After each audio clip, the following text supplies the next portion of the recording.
收看天津卫视大型情感节目《爱情保卫战》。本节目由中国广电天津公司独家冠名播出。广电5G192全新号段，全新体验，让爱相连。有请今天的3组嘉宾。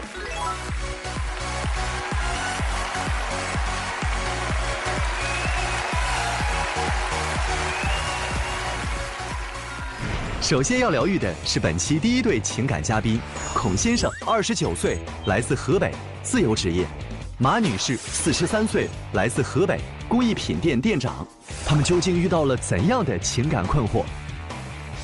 我们年龄相差很大，姐弟恋谈得很挣扎，外界给我带来的压力也非常大。他总是觉得配不上我，总是疑神疑鬼，哪怕我跟别的女生说2句话，他都觉得我们2个有问题。你最看不惯对方的哪些做法？他不求上进，想法也很幼稚，对我的付出也很少。他活得很拧巴，有些时候很自卑，还有些时候特别的嫌弃我。信息量蛮大呀，2位是姐弟恋，对，差多少岁啊？我们差14岁。哟，那2位怎么认识的呀？我们呢，因为我们2位的母亲嘛，这是同事。有一天呢，他母亲就无意中逛街到了我店里，发现是我，因为他妈妈很了解我们的家庭，也很了解我，所以呢就想让我去带动他，帮助他，然后我们俩就认识了。但是认识之后呢，我们俩也不是经常沟通，也不经常联系。后来有一次，我听他妈妈说，他因为就是这个骑单车嘛，把锁骨摔断了。因为我曾经有过相同的经历，所以我就去担任起一个大姐的责任，去照顾他，一直到他痊愈。他痊愈之后，这个感情怎么就升华了呢？就是可能时间长了吧，然后我做的这一切也让他感动吧。谁提出来的呢？是我当时。嚯，他提出来的。你之前谈过恋爱吗？有过。您对于姐姐的这个家庭情况啊、过往经历了解吗？了解。当时您为什么主动提出来要跟他处对象呢？因为小时候家里边也有2个孩子嘛，对我的关心比较少，然后他对我这个关心让我感觉到有家的温暖，所以说自然而然就生出感情，然后我就喜欢上他了。你结过婚吗？我结过婚。有孩子吗？有，我们家是女孩嘛，今年刚刚上大学。说您不太上进是吧？对，啊，不求上进。对，这个不求上进是怎么回事呢？他呢，对他自己的生活和他的未来没有一个很好的规划。他每天他不知道他怎么去工作。他在29岁之前都不好好上班吗？对，我们俩在一起之后呢，他1年也只挣个2万多块钱，因为他每份工作干不会超过1个月。最长一份工作干了多久啊？之前做了6年。那还不错啊。那是我俩认识之前，境况就是我一人挣钱，2个人花。我不是不好好工作，而是有些工作呢其实并不适合我，比如说太勾心斗角啊，或者说有些同事故意的踩你啊，我感觉这些不太适合我。在你没有遇到姐姐之前，是不是觉得我没有选择权？但是有了姐姐以后，可能我的人生是可以选择的了。是。最让我受不了就是他以那个游戏嘛为伴，整宿去打游戏。我之前也不怎么玩，因为他管得太多太严了。我为了逃避这些压力，他压力大，我压力更大，本身我也大很多嘛，我就承受一部分社会的压力，包括就这个父母间的压力，还有就是我一个人的收入，2个人生活，我也要有压力的呀。那我去哪儿发泄，去哪儿放松呢？你是成年人，他还没成年呢。那我能有多少青春陪他成长啊？你们2个是谁和前任还有点扯不清的事儿啊？那他应该说就是我，因为是这样，我做这工艺品的嘛，有时候需要这个资金周转，但是上次有一笔资金链就断了，然后我前夫呢就知道这个事儿之后，他主动把钱拿过来，但是这个钱呢是我借的，我打了欠条了，他就给我上纲上线了。啊，你们既然都离婚那么多年了，为什么他给你钱你就敢拿？男朋友对于您收了这个钱是心里头不高兴的，但是也没有打算在那个时候想尽自己的方法帮您找到资金来周转。对对。哎，那他前夫的钱后来您有跟着用了吗？没有。没有。您觉得他自己在工作过程中跟其他异性的边界保持得好吗？他呀。对。这么说吧，就是因为我就陪着他嘛，来到天津，给找了一个送货的一个司机的一个活儿。他每天是上下班开着我们自己家的车，每天他都会打电话告诉我下班了，我到哪儿了？后来突然间有一天他就不发视频了，我就第六感告诉我车里有别的女生，然后这个时候我就拿起手机给他发视频，他就秒拒了。因为当时我也是刚来天津不长时间，我对这个路况所有的路况我都不熟悉，所以我需要拿手机去导航。而且当天不是一个人，有2名同事，他们的车坏了，说了我能不能搭你的车回家？我就是怕他误会，因为他特别的小心眼儿，我就怕他误会，所以说我回家以后我才跟他解释。但是那2个都还是女的。是。对。那您的女朋友多疑这件事情，有在生活里头其他地方展露吗？比如翻翻您手机啊，查查您的这个什么聊天记录啊？有。我真的就是很少去翻别人的手机，因为我知道有隐私嘛。但是那天就是还是第六感促使我去翻看他手机了。我发现，在我们接触半年之后，他在凌晨3点的时候还和他的前女友有通话记录。因为我们2个分手了嘛，然后他有一个备用手机。忘到我这儿了，他没拿走，因为我们2个有共同朋友。他说：“你把这个备用手机，你给我放到朋友店里边就行了。”我们2个人见面都不见的。他半夜3点想起自己的手机在你那儿。是。那个电话聊了多久啊？聊了47分钟。47分钟不可能说手机吧？你看一句话就知道了。而且他的手机上还遗留着他们俩曾经在一起，比如说，情人节送花啊，平常节假日带着去看电影啊，去游乐场啊，这些浪漫的痕迹。这事儿不正常。不正常，你倒是分手啊！我跟他提了，真的提分手了。那个时候他就把我们共同认识的朋友就都给说出来了。这一说我心又软了。其实我们俩3年多了嘛，走到现在也真的很不容易，外界压力也很大。一听说姐弟恋，哎呦还差这么多，我当然希望就是我们能有一个好的未来。但是现在出现的很多外在的因素，比如说和他父母闹崩。因为我们在刚认识半年的时候嘛，正好我马上要生日了，然后我们俩就商量说这次生日呢就回他家过，也提前和他妈妈打招呼了。但是在生日当天，我们俩买了很多好吃的，买了蛋糕回家。他妈妈第一眼看蛋糕说：“哎呦，谁生日啊？我们家没有过生日习惯。”就是很不重视我。然后他就当时拿着这些菜，这些好吃的，牵着我手摔门我们就走了。他们家不重视您和不乐意您这一点，我们大概也都能猜得到。我跟您这么说吧，我们认识的时候。因为他自己有个房子嘛，他的户口本是在他家里，但是没多长时间，他妈妈就把户口拿走了，怕领证。所以今天是谁要来的呢？我要来的。来的目的是？我就希望各位老师能帮我说服一下他，让他有一个上进心。比如说我们在一个地儿上班嘛，是我带他找的第一份工作，别人可以在那个岗位干10几20年。他干10几天受不了了，去搬一堆大铁管、大钢管啊！我本身手我就断过，我搬不动，尤其胳膊还容易抻着。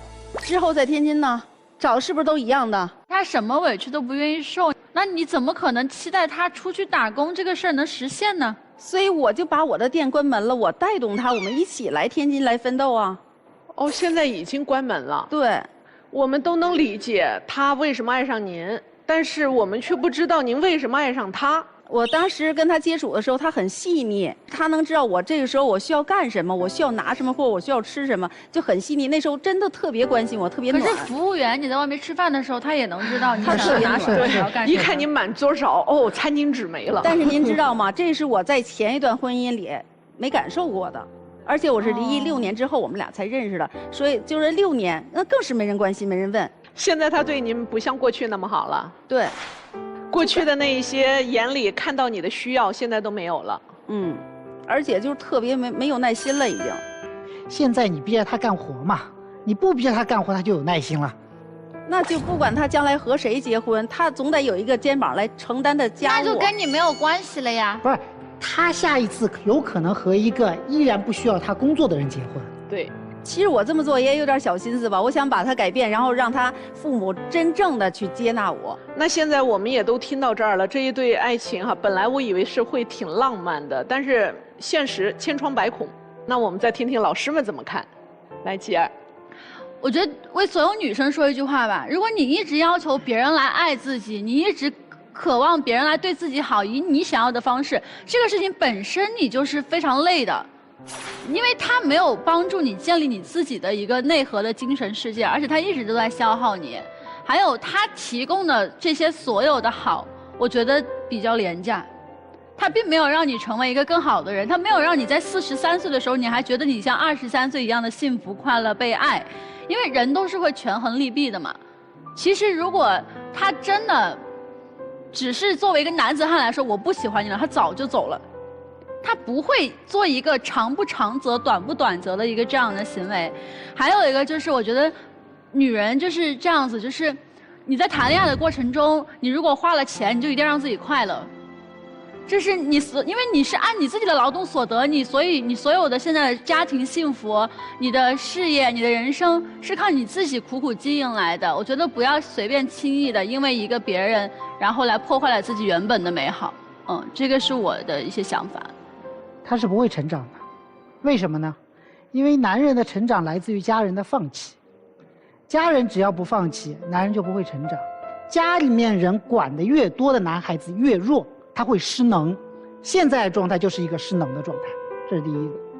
第二个，你们之间真的不是爱情，为什么？因为很简单，你是一片土壤，而且你甘于做土壤，乐意做土壤，你非得要做土壤不可。我认为你是在当你女儿不再需要你的那几年里面，刚好遇到这个男生，他特别的需要你，然后你就特别心甘情愿的付出，快点扎根到我的身上，你快成长吧。结果你依然是一片土壤，它是什么？一株风滚草嘛，它在到处滚来滚去是为什么？就是为了找一片土壤，它不想干活，不想动，就是为了有一片土来养我，所以它就扎到你身边，攀岩到了你的身上，变成了一棵藤蔓。所以你们之间是一个共生的关系，不是一个爱情的关系。真正好的爱情一定是像两棵树一样，而不是像一棵树和一片土壤。就跟舒婷的志向树一样，要以树的姿态站立在你的身边。当你们是两棵笔直树的时候，才有资格去说我爱你。感谢陆琪老师。那陆琪老师的微信公众号呢，大家也应该关注。特别是当您在人生里头遇到了一些难题和困难，在情感上有想不通的，尽管咨询陆琪老师。同时，还是希望您要亮出爱情保卫战忠实观众的身份，这样会得到陆琪老师的一个新人礼包。我其实真的实在抱歉，我没太看好。我觉得你们两个是两个完全不同的人，怎么走到一起了？可能也就那2年彼此需要吧。其实我觉得这个女生还是很有能力的，她应该去能做出自己的一番事业的。对，所以就是早点分手，然后干自己的。对了，对。我觉得你们俩走到这步啊，要怪的话，怪女士。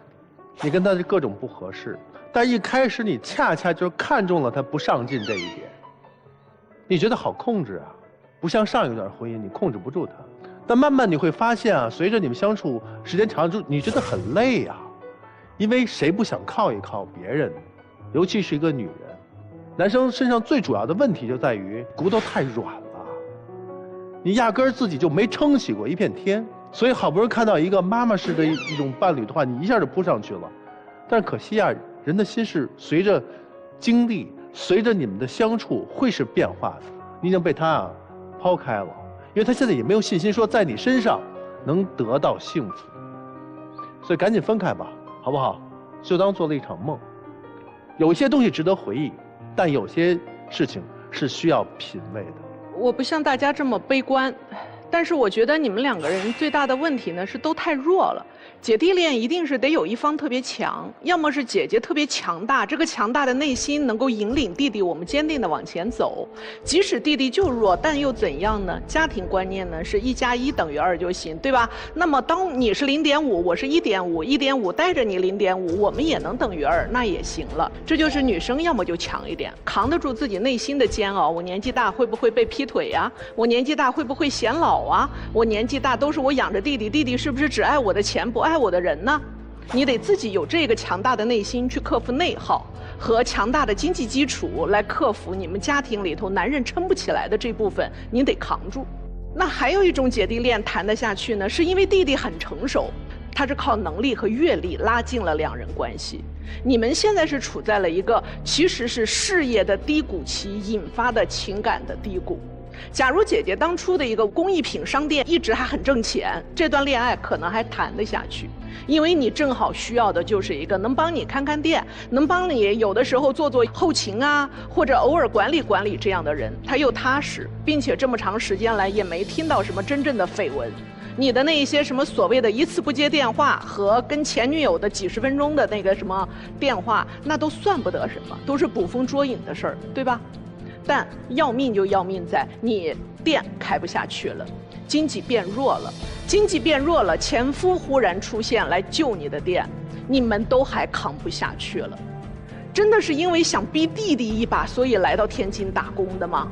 你从来也没有告诉过弟弟，你不是因为想让他变强你才逼他，而是因为你知道你自己不再像过去了呀。你也希望过上好的生活，你一个人怕不行，所以你希望他跟你一起努力，这不就是你的核心吗？而关于他说有没有躺平这件事情，总打游戏是不对的，总对工作挑三拣四是不对的，但如果能持续性的为家庭带来收益，那它也未必不是一种成长啊。这个东西啊，就像我们广电192全新号段、全新体验一样，它都是随着我们的时间在发展，然后我们的需求和我们对于很多的理解都在发生变化。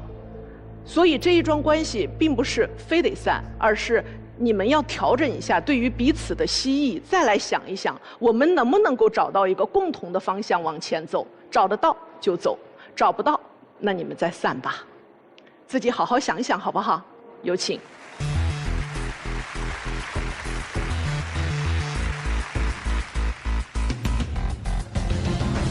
本期第2对情感嘉宾：小朱25岁，来自河北，少儿培训老师；小王25岁，来自河北，幼师。那么他们又遇到了怎样的情感困惑？你们认识多长时间了？认识17、18年了，以前一直是哥们儿。从好朋友变成恋人有什么感想？我们俩这么知根知底，双方父母又全力支持，我以为会特别恩爱。我跟他谈恋爱特别难，他跟我特别杀手，而且外界的干扰现在太多了。你觉得你们俩遇到的最大的问题是什么？我觉得他还没有从上一段感情中走出来，把我当成一个疗伤工具。他不是一个合格的男朋友，我觉着我们两个只适合当哥们儿，不适合处对象。一个只想跟男朋友当哥们儿的女生，也不是，就是我们两个呀，一开始是发小，就住一个小区，然后我们两个妈妈关系也特别好，就是属于那种小姐们儿、老闺蜜的那种。一开始我其实是谈了一个男朋友的，搞了7年。分手了之后，他这边就是一直对我特别关心，因为他是从厦门工作，然后每次一有时间他就会飞回来陪我个4、5天。小朱，你是在他分手之前你就喜欢他吗？可能要追溯到很久，我觉得10几岁这样吧。所以其实你就是从小到大一直都喜欢他，对吗？可以这么说。你就是对他有超过哥们儿的情谊和想法。对对对。那你父母知道吗？那小时候肯定不敢跟父母讲。啥时候说的呢？就是这一次他分手了之后啊。你跟爸妈说，哎，我喜欢我的发小，你们能不能帮我一起追他，是吗？啊，对他们挺支持的也。那在这个时候你是没有前女友的，对吧？对，我之前有谈过，对啊，因为听起来仿佛是我一直在拿我的生命爱着一个人。就没有那么离谱，就是他因为他谈了大概7年吧，然后就是我看他们挺稳定的，我总不能一直就是这样吧。哎，我想说你一直从小就喜欢，那你为什么就不追呢？还让他找他的男朋友去呢？就是因为当时可能上学不是一个地方，然后他上学就谈了。他的恋爱7年谈不下去了，是不是你破坏的呀？但跟我没有关系啊，跟我一点关系没有。就因为一开始我们两个在一起的时候是异地。我在唐山，然后他在厦门工作，是拉丁舞老师。哦，对，然后他在那边。谁是拉丁舞老师？他来一下啊！我怎么看你的身材不像拉丁啊？有点吃肥了。来吧，来。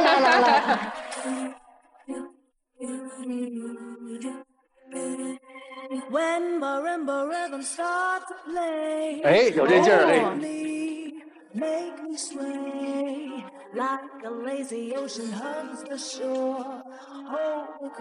哎呦嚯！哎，不错，发现没有？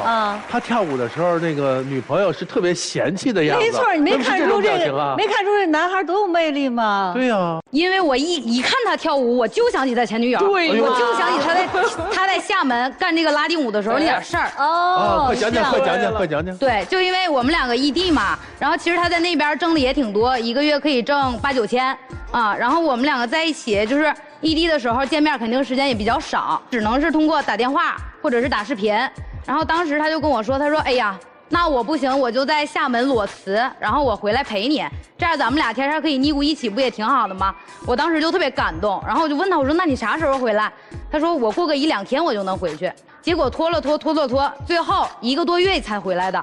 当时我就觉得说他肯定对我有所隐瞒，然后我就一直逼问他呀，你这1个多月你到底交接啥工作去了？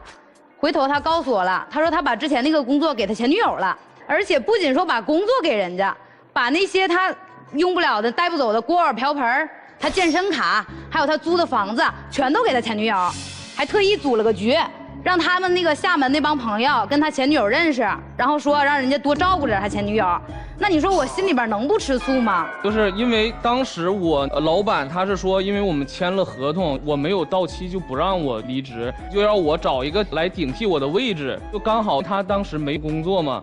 然后他就过来了，其实也没有之前的那种感情了，就是既然是我给他找过来的，然后我就是那个给他安排好嘛。那谁知道你们那1个多月交接啥东西？交接1个多月？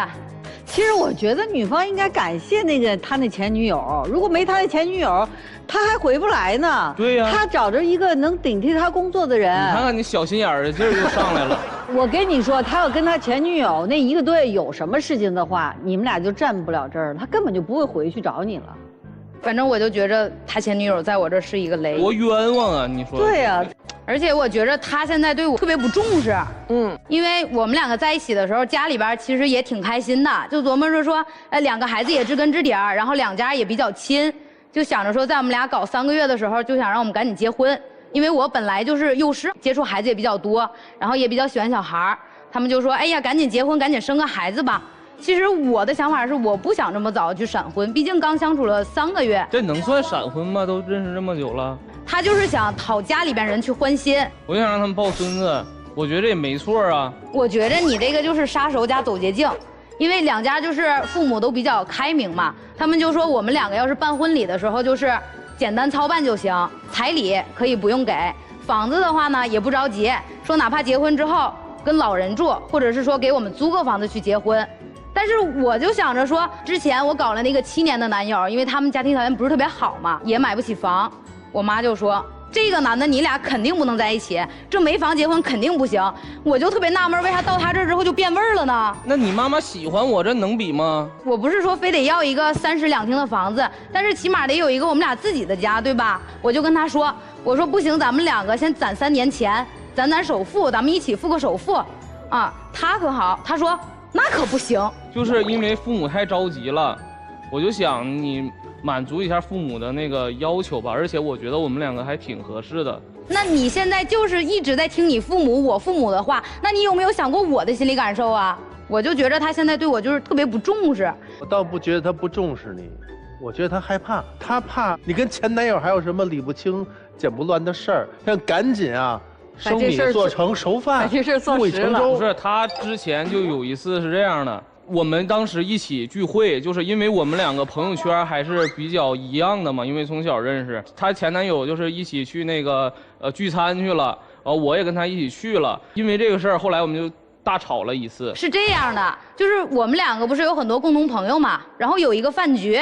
就是恰好我前男友，我前男友和我男朋友他们都在。你看看就这样的，我真服了。其实我就想着说，我既然已经跟前男友分手了，我就可以坦坦荡荡的。我站在他前面，我就是想证明我离开他之后，我过得有多好。我就感觉他这有些做法特别幼稚。我们2个坐座位的时候，他特意挑了一个我前男友面对面的位置。然后你说2个人吃饭的时候，他非得手拉手，营造一下这个浪漫的氛围嘛，他就和好就直接甩开了。我就感觉这事特别好笑，在场所有人谁不知道咱俩关系啊？他就不太懂，你非得在这给谁秀恩爱呢？不太懂。回去之后跟我大吵一架。你是怕伤害到你前男友吗？对，我并不是这种想法，因为我就觉着说他就是这样想的。我肯定没有这种想法。前男友现在对你还有没有情愫？我觉着是没有的。哎呦，我这话说那么不笃定。不是你怎么会知道的？那么婉转。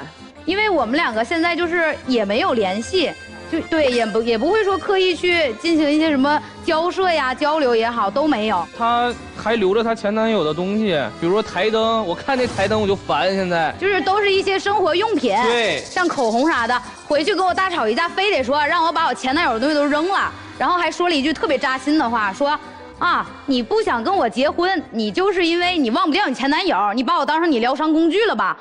我忘得掉还是忘不掉我前男友，那肯定是我自己知道啊，也不用你说呀。那他可不可以保留他前女友送他的东西？他肯定不让啊，他用行，我用不行。现在2个人在工作上都是算同行了，对吧？嗯，对，也算聊得来，互相是有话题的，对吧？跟他没有啥话题。为什么呢？因为现在他干什么事就是好像有点职业病，干啥事就是命令的口吻去跟我说话，这个不行，那个不行。就比如说我们之前出去玩的时候去泡温泉，然后我就发了个朋友圈，回来他就拿着手机说：“哎呀，你这个照片你赶紧删了，这个肯定影响不太好啊，这个不行。”之前还有就是挖呀挖不是挺火的吗？之前，然后我就想着说我在没事的时候我就也是在那个网上去直播。然后我也去唱唱歌，做做小手指操，做做律动啥的。他就说：“你可别在外边丢人现眼了，你这是干什么呢呀？”首先，他那个朋友圈照片啊，泳衣那个背就露满了，已经，我觉得对他的职业也不太好。这不是为了你好吗？还有他在那个做直播那些东西，他做那些小舞蹈这些东西，你给孩子是那种教书育人，对吧？你去网上直播，你知道什么人看啊？我就觉得他现在管得特别宽，对，而且就是我觉得现在他对我的包容也特别少。就是因为我是一个花钱比较大手大脚的那种人，我妈就总跟他说：“哎呀，我这大闺女可真攒不住钱，以后这个钱还得我女婿把着。你把那个工资卡赶紧的交给我女婿，让我女婿给你看着。他可好，天天跟我要工资卡，那我肯定不能给呀。哪个女生不喜欢买点新衣服、买点化妆品啥的？你那买的那有用吗？那些东西？哎呦，这幸亏是你妈妈说的，这要是你婆婆说的，你不得恨死啊！我觉得也是。他天天拿个鸡毛当令箭在这儿，不是鸡毛，也不是令箭，那就是圣旨。我觉得，我丈母娘的圣旨那是。对呀，亲妈说的。对，好使。我现在很有底气，我觉得。一看工资卡要不成了，开始跟我妈告小状。我前脚刚消费完一笔，后脚他就跟我妈说：“哎呀，又买什么什么东西啦，又花了多少钱。”就天天这样，而且他对我的包容真的是太少了。现在我其实挺包容他的。他每次下班我都会去接他，然后他就是到了车上，他坐旁边，我跟他讲什么说什么，他都不理我，就一直在刷手机回家长的消息吧。但人家还在工作状态啊，所以说我就有点不想让他上这个班了，就又累，然后还就是说白了也挣不了那么多钱。就他刚才说的那个什么，我一上车。然后就不理他，其实就真的跟像刚才老师说的一样，就是我还在沟通，他就这时候才跟我说话，然后我听不见，有的时候我就问他，我说，哎，你刚才说啥来着？你再说一遍行吗？我没听见。他直接告诉我，他说不知道，忘了。我就想着说，本以为我们两个在一起之后肯定会特别甜蜜，但是就跟我想象的就完全不一样。那今天来到这里是希望我们改造他，还是希望？我也是特别想听听老师们的意见。明白了。我们来听听姐姐怎么看。我觉得女生有一方面做的比我好多了。就像你说，承诺2天飞回来，结果1个月才回来。如果放在我身上，我在第3天我就飞过去找你。所以她这点比我做的好太多了。那您男朋友呢？家里边有这个前女友东西或者前男友东西的话，站在我的角度全扔。我有点不敢扔，我说实话，我怕他揍我。家里还留着那就是前对象的东西吧，我也有点觉得接受不了。我觉得也是，如果他留着的话，我肯定会让他扔掉。来，吉儿有什么话要告诉他们？就是其实听爸爸妈妈话是对的啦，包括去尊重女方的父母也是对的。但是我觉得前提是你先要在意他最想要什么，因为你要跟他一起生活嘛。父母的加持啊，朋友的祝福，其实都是加分项，但是它不是你们两个未来共同面对生活的必须项。所以必须像是他现在对你这个人啊，我喜欢的不得了，是应该他主动的自发的说啊，我什么都不要，我就想跟你在一起。第二点呢，其实每个人都有自己的人生节奏和规划，你如果有一个自己的你很完整的规划的话，你是可以跟他去沟通的。另外就是关于这个前任的印记的事情，其实你们俩是公平的，谁也不要拿这个前任的事儿说事儿了，因为它没有意义。就是不要拿这个事情来伤害你们现在我觉得蛮好的一段感情。接下来就是男生呢，你要做一个很有魅力的男人，就是要让他依靠你，让他喜欢你，让他欣赏你，前提是你要用他想要的方式来欣赏他，来尊重他，这个是你一定能做到的。我相信你是有这个智慧的，所以我觉得你们俩挺好的，就继续相爱相杀走下去吧。解答几个疑问啊。首先第一个，你心里面是有前男友的，因为前男友是你的白月光，而你是他的白月光。但是我们人生里面就是这样，有很多的白月光，他是没有办法走到一起的。就是他心里面有过谁，曾经有过谁，和今后我身边会是谁，这是两个完全不同的事儿。第二个呢，我跟你解释一下为什么他管你，为什么以前他不管你。这很简单，就好像你走出去看到一小孩在玩水，这是邻居家孩子，你说哎呀这孩子真淘气，但是你发现他是自己家孩子，你马上说，哎，你怎么玩水了？你要冻着怎么办？是吧？你要身上湿了怎么办？为什么呢？这里面有个管辖权的问题。就原来你不属于我管，不归我管，那我怎么管你嘛？我肯定不管你嘛，对吧？我为你鼓掌。但是现在你归我管了，那我肯定要管你嘛，是吧？那你以前是别人的女朋友，你穿一大露背的衣服，我看了也挺好看。现在你是我女朋友，你穿一大露背，哎呀，哪个男人看去了，那我怎么办？是这意思吧？啊，所以说这里面有个管辖权的问题，所以他现在才会慢慢的越来越喜欢管你。第三个呢，就是比较重要，就为什么你心里面纠结？我跟你讲个道理，因为他确实不是你的灵魂伴侣，因为你们的审美喜好不一样。但是我们没有人说我们这辈子就一定和灵魂伴侣在一起，其实你们两个人是可以走下去的。走下去的方式，我跟男生说一句，你一定是一个非常讨老人喜欢的人，但是你没有智慧。没有什么智慧，你有对付老人的智慧，你没有把爱人哄好的智慧。对于这个爱人来说，你永远都是站在老人那一边的。如果你再咄咄逼人，步步进逼，连他最后的审美喜好你都不让他再完成，那么他的生活就支离破碎了，那么他一定会逃离这样的生活。所以要走下去，请尊重他，尊重他的喜好，尊重他的需求，就这样。我看到小伙子好像听懂了，是吧？所以如果电视机前的您也有一些自己的困惑，也希望被陆琪老师来点拨到，一定要在微信公众号关注陆琪老师。那如果您亮出爱情保卫战的忠实观众身份，还有陆琪老师的新人礼。我倒希望你们俩能走下去，我觉得你们俩特别般配。小伙子呢，其实很有幽默感的，也有自己的一技之长。我觉得女孩呢，你记住了，要多听父母的话，他们走过来的应该没有错，他们认准的女婿可能也没有错。生活吧，不是说全是这个诗和远方的，还是要多踏踏实实的过日子。就是像你说那个月光族，那以后生活真的不应该那样。要真的两个人在一起生活了，要为这个家去付出一些东西。他很爱你，珍惜嘛。哎呀，我的看法跟牛老师以及陆老师不太一样。我觉得女孩应该去追求自己想要的东西和想要的人，但我未必说前男友一定合适你，因为你们没能在一起经住考验，说明你们之间还是存在问题。我之所以不看好你和这位跳拉丁的小伙子，是因为当我们认为他的强项优势或他的闪光点已经把我们要的眼睛都发花的时候，你却是一副由衷的不屑。就如同他去接你，发现你还在跟家长互动那种不理解的愤怒，他对你的生活消费、生活的价值观以及一些兴趣爱好都不认可。我们不怕两个就是兴趣爱好不一样的人在一起，我们怕的是不认可的背后，他是一定要管你，一定要改变你。我们怕这个。坦白说，我认为你们俩在一起，你是被感动到了。首先，你在失恋的那一段时间是他来陪伴你，又是这么多年默默的在暗恋着你，你是有一丝感动的。同时，他又为了你辞去了外地的工作到你身边，你又再次被感动。但是感动只能一时，带不了那种心里踏实的感觉，那种心甘情愿的我想要付出给你，并不是我要报答你补偿你，而是因为我爱你。没有这种感觉。但我也不是建议你要跟前男友复合呀，我建议你在这段关系当中先出来，不去做选择，先做好自己，不去被别人裹挟，无论他是你的现任男朋友还是你的父母，先自己冷静一段时间。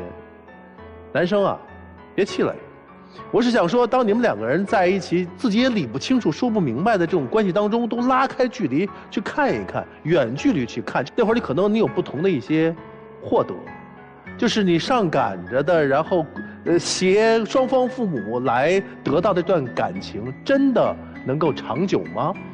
长久能靠外力吗？必须要双方的心甘情愿。我和曲飞老师观点挺像的，我觉得这个关系要慎重。你们两个人对于感情浓度不一样，你没那么爱他，他现在是真的挺爱你，满脑子只想把你娶回家，但他爱的却不是真的现在的你。他可能爱的是小的时候走过的时候看到的邻家女孩，他可能也爱的是在电话里跟他哭，有什么问题想跟他请教，问他男人怎么都这样的那一个伤心的女孩子。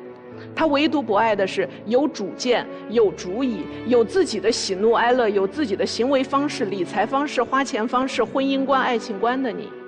如果男朋友觉得说我是可以爱上的呀，只是因为他妈妈都说了，存钱是好习惯，月光族就不对，我得跟他妈妈保持一致，那么，我就只能告诉你，女孩会离开你的。他跟他妈妈关系没有那么好，他跟他妈妈的关系一直是在对抗中成长，而每一个孩子一定得靠战胜了自己的父母的管束来真正的成熟。等什么时候他要开始理财，不是因为我妈妈说得存钱，而是我自己有规划的时候，他就长大了。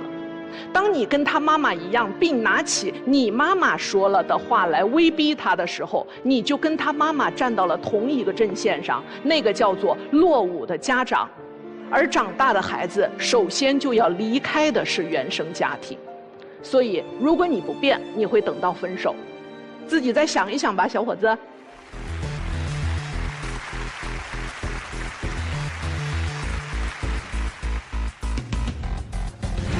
本期第3对情感嘉宾，小刘，22岁，来自河北，学生；小坏，22岁，来自河北，学生。那么今天他们又遇到了怎样的情感困惑？他在衡量和选择，对感情呢不负责任，对我有所隐瞒。他对我不够真诚，不够爱我，答应我的事再三反悔。你俩对以后的感情有信心吗？有50%吧，我能保证自己没问题。对他吧，有点模棱两可。以前有，现在信心不大，因为我俩对未来的规划出现了分歧，我现在也挺迷茫的。听上去男孩这边只剩下50%了哈，因为觉得女朋友要跑。因为嘛，他有一个发小，跟他离的关系就特别近。又是发小，您的这个发小是怎么回事啊？就是我俩从小小学同学，初中也是同学嘛。就是我妈跟我那发小他妈都认识，关系也好。他们很像啊。那为什么没跟发小在一起啊？我跟他没有那种感觉呀，他却吃了发小的醋。对，他天天胡思乱想啊。根本就没他说的那么简单。之前有一次，他跟我说他们全家去旅游嘛。我说那带着我呗，他就百般推脱嘛，不让我去。回来我看出去玩的照片，他是背着我跟他发小他们2家一块去的。这我能受得了？那小子还加我微信，他跟我说，反正你俩现在也是搞对象的啊，我就是稀罕他。那你是怎么一个情况下同意把自己的男朋友的微信推给了发小的呀？他说他想看看我对象是啥样的人。你就压根儿没感觉出来发小对你有意思啊？可能有吧，就当初我在快递站那块做兼职嘛，他有时候去那儿给我帮忙啥的，这不就很明显了吗？当女孩说可能有吧的时候，其实心里都清楚，绝对有的嘛。他发小这事儿还是那天我给他送饭去，我马上都已经骑到那个快递站门口了，他给我打电话说今儿不饿了，不吃饭了。我寻思来都来了，那我就进去看看吧。我一进去我就看着他跟他发小吃上饭了，特别巧合。那天也是特别忙，上午点我也没空回去吃饭去，都1个钟头的休息时间。他路过买饭嘛，他说给我带1份，我说不用了，我对象给我送来。然后几分钟过后他给码来了，我就想着码来也不能不吃吧。您这个事儿咱先放放，我先听一下发小挑衅您男朋友的那个音频。听说他俩上节目调解感情问题了，我就说吧。他俩长不了，那哥们还总是觉得我教他俩，其实真不是，他俩感情就是不牢靠。因为呢，我俩从小就认识，还是小学、初中同学，我俩就是在一起聊聊天，帮忙。这哥们就吃醋，格局有点小。说实话，我承认是有点喜欢焕焕。每个人都有追求爱情的权利，是不是？而且他俩还都是初恋，我觉得初恋不懂感情。所以说，如果那哥们把握不住他的话，那我可就趁虚而入，展开攻势了。那哥们共情了，是不是？你在那干嘛？笑成这样！你看这小子什么态度？这明显都挑衅我。这话就是他的心声啊，在心里默念了这么多遍，没有想到真的出现了，是吧？啊，没有。那您笑什么呀？没有，有点搞笑感觉。就我发小都是倍儿逗乐的人嘛，我们也一块玩，都是同学兄弟啥的。那他还好意思说我呢？等我俩搞对象的时候，他跟他那个所谓的高中女同学，天天微信聊天，还一块去逛街约会。我都跟高中同学啥都没有，他当时就是想来天津玩嘛。然后我之前也跟他说过，我说我是天津通，我哪儿都懂。那来了之后，那把我加上来，那我就带他去溜一圈呗。那我确实没做什么对不起他的事儿。不是，人家跟发小吃顿饭也没做对不起你的事儿啊。他跟那个女同学也吃饭了，花了500多块钱。平时跟我吃饭也花不了那么多。那我俩不是 AA 的吗？这都掰扯清楚了呀。那现在除了信任危机之外，你们两个还有别的矛盾吗？我感觉他就对我越来越不在乎了。就上次我们去盘山滑雪，他非要带着他妹妹，亲妹妹，我也不会滑，他妹也不会滑。反正非要带着去，完去了我搁那摔得四仰八叉的，他连看都不看我一眼。没有不看他呀，我先给我妹安置好了，那这小孩嘛。然后完晌午我说我饿了，我早起也没咋吃饭，他跟我说那你自个儿出去吧。那我那块我也人生地不熟，他就这么跟我说。然后还有一次就是我去校外参加活动嘛，晚上7、8点才回来，完事那天晚上还下大雨，我那还打不着车停，完那还挺偏僻的。然后我寻思给他打个电话让他接我一下吧。完了，打电话也不接，发消息也不回。我当时我就劝过他，我说800块钱那都不值了，跑一下午，完了8、9点回来都危险。我就劝他别去这个兼职，他非得去。然后他下午去了，我也没事啊，我就跟朋友打羽毛球去了。我当时就没看着他消息嘛。事后我也好好跟他道歉了，他一直抓这事不放。我事后也好好补偿你了。每次吵架都是后面补偿，他就以为过去了，然后下次他还不改。然后还有一次就是我俩约好9点在宿舍楼底下集合，一起出去玩嘛，周6。然后我等半天也不来，还是打电话不接，发消息还是不回，都跟人间蒸发了一样。前天晚上那不吃坏肚子了吗？早起我就有点肚子疼嘛，那人有3急，他一点不理解我。洗手间去了。对，我当时就着急嘛，拿了包纸我就去了，我也没拿手机。还有就是之前微信他也总关心我，一天好多消息跟我发着，现在一天就除了早安、午安、晚安啥的，就没啥话可说了。少了。那我感觉在一起也这么长时间了，就是他平常乐意干啥，就是比如说早起起来，他就喜欢绣点十字绣啥的，消磨时间。所以你现在已经知道他每天在干嘛，所以你就不想再问你干嘛呢，是吧？对，我觉得再问那都真跟客服似的了，问了也是那个回答。两个恋爱是恋爱了多久？1年多哈。毕业还有多久毕业啊？还有半年。半年后毕业，你们是就打算直接各自都去工作了？我俩都商量好的一块留天津，我姐也是在天津这块打拼了10多年，就给我介绍了一个那个实习公司，就我俩都是计算机专业的嘛，我俩就一块可以去。完了最后他变卦了。当时是我家里跟我沟通嘛，咱商量，毕业了回家吧。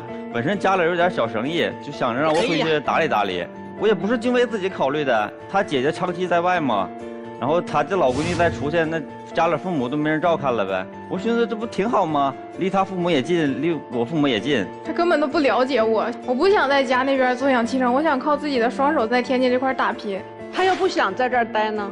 我也不知道，就分手。我是不想分手的，我本身我还是非常爱他的，老师。你为什么没想过在外头待2年再说呢？在外面的话，我感觉不如家里好，自己那个县城也熟悉嘛。女孩家庭条件好吗？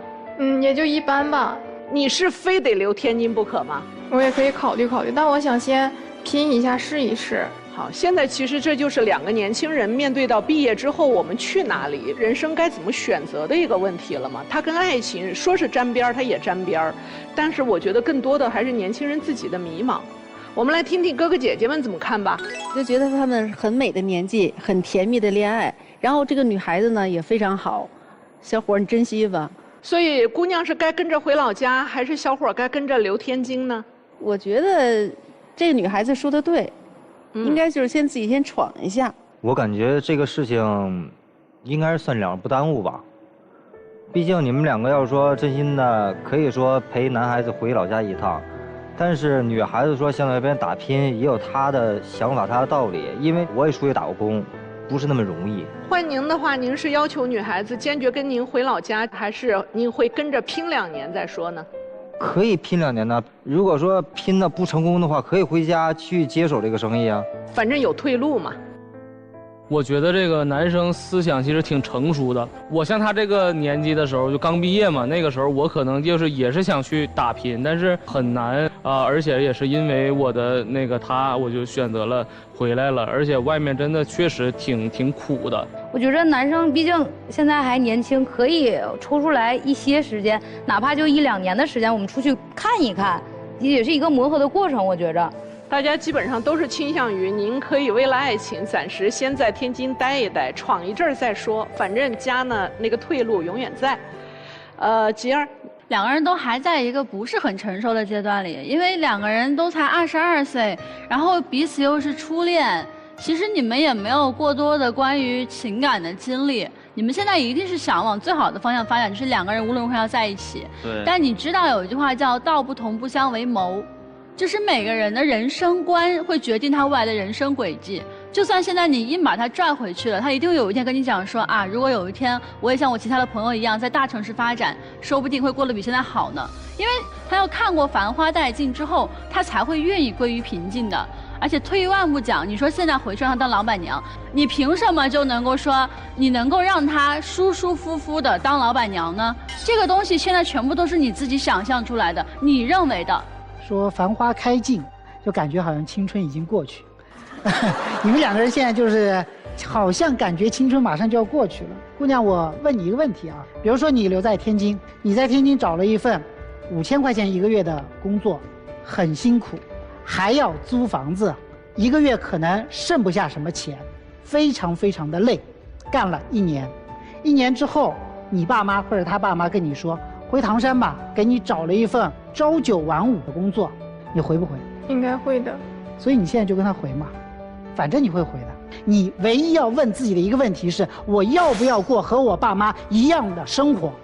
他们一样的生活对我来说有没有吸引力？30岁了，40岁了，我还要不要坐在那边做同样的事情，和他们过同样的那一辈子？这是你唯一要想的事情。我们为什么要吃苦？我们吃苦不是因为苦好吃吗？我们要吃苦是因为我们要走一条不同的道路，这条道路靠我们的双手打拼出来。我们要有一个自己的认知圈，我们要突破父母的认知圈，而不是回到他们的身边和他们去共用一个认知圈。至于男生，我别的不说你什么，你要回去啊什么都 OK 的，没问题。他可以选择和你过不一样的生活，而你必须要去尊重他所有选择生活的可能性。所以兄弟，如果有一天你想要回去，请对他放手。如果有一天你说我为了爱情是可以放弃安稳的生活的，那就留下来和他一起打拼，就这样。好嘞，非常感谢陆琪老师。假如你也有一些认知上的局限啊，也希望更加清楚地了解自己的人生，关注陆琪老师微信号，不要忘记亮出爱情保卫战忠实观众的名号，我们陆琪老师会有一份新人礼准备给大家。来，牛丽老师。我觉得你们两个人现在刚刚22岁，刚毕业，可以去闯一闯吗？谁知道未来的路什么样子呢？我觉得谈感情可能，要想真的你们俩是初恋，最后坚持到最后，不是给你们泼冷水啊。我觉得将来你们的人生可能完全都不一样的。我不觉得你们会真的能走到最后。还有太多关要过哈。对对对。眼下第一关，先过好自己的一个求职，没错，先找到自己的事业。我非常同意牛老师的意见。你知道核心是什么吗？就是看不好你们的未来，或者说当下的选择，就意味着你们未来将面对什么。男生太不自信了。我们去想，其实男生的条件，家庭条件比女生是要好的，但是你个人缺乏信心，缺乏去闯一闯的勇气。你在老家是有家族企业，对不对？你什么时候回去都行，为什么一定要在承诺了女生待在天津之后变卦，要马上要拉着女生在毕业之后要回到老家呢？无外乎2个因素嘛。第一，你发现女生现在越来越不受控制，她变得越来越强了。她假期里头打工，她是想留在天津这个大都市里面去发展。第二，留在天津之后和你回到老家是格局是不一样的。留在天津靠谁啊？靠女孩的姐姐的资源呀。你觉得自己的话语权就更弱了，所以你现在是不敢在天津，你甚至于不敢留在天津和她一起去闯荡。如果你能勇敢地做出选择，留在天津，或是你自己回到老家去做你的事业，都是给你们的感情带来一丝希望。如果不然的话，现在马上就可以分开了。回到小地方呢，也有小地方的活法，跟父母哪怕是重复着一样的路，也还是可以把这一条路啊开辟出不一样的周边的风景，对吧？就像有很多带着这样的一些知识也好，或者说带着资源回到自己的家乡，重新建设家乡的年轻人们，他们是给家乡注入活力的。所以哪怕回到那个我们离开的地方，也不代表说我们就一定会被僵化和固化，但他会。对于他来讲，出来读大学不是借机长知识、开拓视野、了解我是谁、我能做什么的途径。读大学只是混回一张文凭，可以回家给父母交差，然后就可以躺平在那里。回去真能当上老板吗？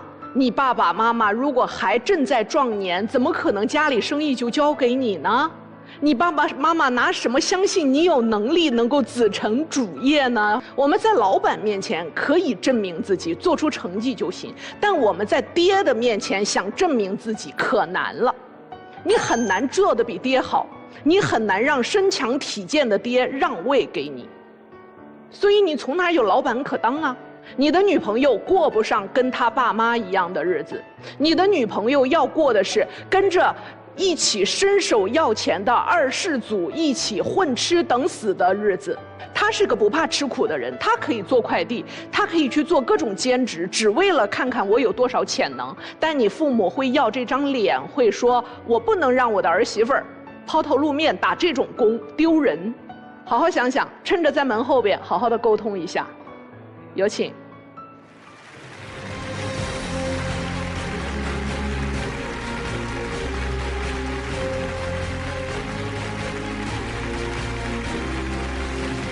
那么在我们的门开启之前，还是请老师们来做一次预测。我觉得应该3对都会出来。第一对我其实挺希望他们分手的。我不希望，不希望，但是我觉得他们会出来。对，我也觉得他们会出来，会，但是我不希望的。我觉得不会出来，就这一对。您觉得他们能清醒了哈？能，至少有一个人清醒了就出不来。好，看看能不能有一个人清醒，请开门。哦，真不出来。哟，你看，就是嘛，还手拉手的出来了。所以他们在想的是，我们要什么清醒，我们就要做酒醉的蝴蝶。哎，得嘞，这么亲密，就是嘛。所以属于2位的甜蜜时光，抱抱吧。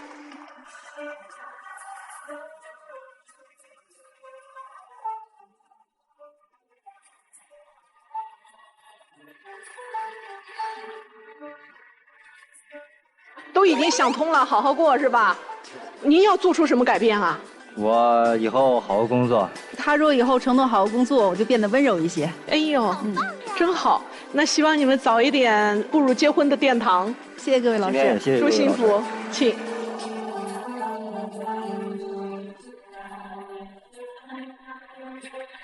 欢迎登录优酷视频、腾讯视频、搜狐视频观看完整节目。那么第2对会不会出来？我觉得会出来。我希望他们会出来，我挺喜欢他们的。我也是，我是非常喜欢。但我怎么觉得他出不来呀？他们能出来，但是我觉得他们应该不会很快结婚。啊，那是。好嘞，那会不会出来？有请开门。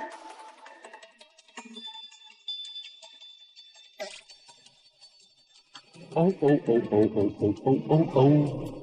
有。没有，啥意思啊？真想清楚了，对，可惜了。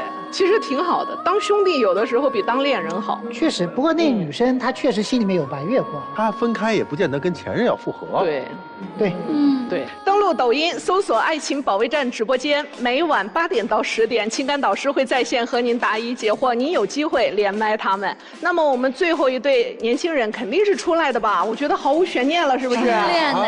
啊，有悬念？有，我最有悬念的应该是这个呀。我觉得他们不应该出来了。不出来，我也觉得不出来。好，看看曲伟老师的预测准不准？请开门。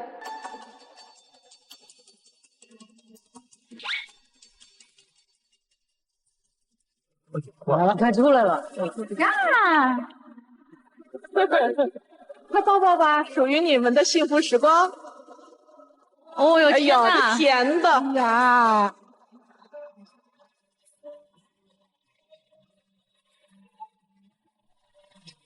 不是，男生做的决定是什么？我决定留在天津，留在天津跟他打拼2天。我觉得老师说的有道理，我应该勇敢一点。加油，祝你们幸福。好，谢谢老师。谢谢老师。有请。本节目由中国广电天津公司独家冠名播出，广电5G192全新号段，全新体验。感谢您收看本期节目，让我们下期再见。